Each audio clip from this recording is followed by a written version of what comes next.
Hello friends, good morning. তোমার সবাই কেমন আছো? আশা করি ভালো আছো, আর আমিও ভালো আছি। তো শরীরটা খারাপ লেগেছে আমার। আমি পুজো হয়েছে, তোমাদের দেখানো হয়েছে, কিন্তু প্রচণ্ড মাথা ব্যথা ধরেছিল আমার। আমি আর থাকতে পারতেছিলাম না। আমি কালকে সবাই রাত্রে পূজা 5টার দিকে শেষ হয়েছে, তারপর সবাই প্রসাদ নিয়েছে। আমি আর এক ফোঁটাও নিইনি, কারণ আমার এতটা শরীর খারাপ। শরীর খারাপ কি, আমার মাথা ব্যথা আর বমি বমি ভাব লাগতেছিল, মাথা ব্যথার চোটে।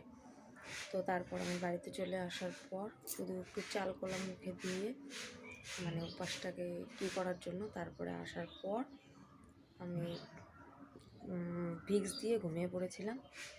তারপর এখন উঠলাম, এখন স্নান করে আবার জল ঢালো। তার সঙ্গে থাকো।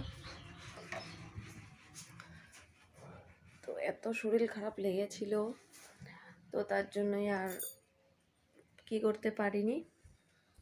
তো সম্পূর্ণ ভিডিওটা শেয়ার করিনি ভালো মতন, কারণ মেয়েও ঘুমায়নি। কালকে সারা রাত্রি আমার কাছে মন্দিরে ছিল।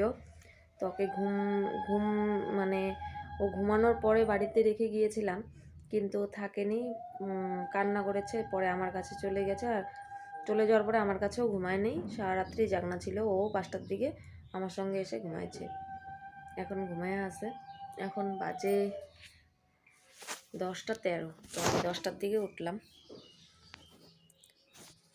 তো স্নান করে শিবের মাথায় জল ঢাললাম, ঢেলে খাওয়া দাওয়া করলাম। তো করে তারপরে আমি চলে আসলাম মিউনিসিপ্যালিটি অফিসে। তো এখানে দেখো, আমি কাগজগুলো তোমাকে দেখাইছিলাম, সেই কাগজ ফর্মগুলো আজকে জমা দিব। তো আমরা সবাই এসেছি। তো আমার প্রচণ্ড ঠান্ডা লেগেছে বন্ধুরা, দেখতেই পাচ্ছ, সর্দি লেগেছে প্রচণ্ড পরিমাণে। আর এই দেখো আমার মেয়ে আর আমার মাসি।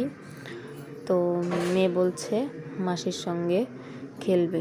আর এই দেখো আমাদের 10 জনের ফর্ম। আর ঘর যে দেখছো, প্রচণ্ড ভিড় বন্ধুরা।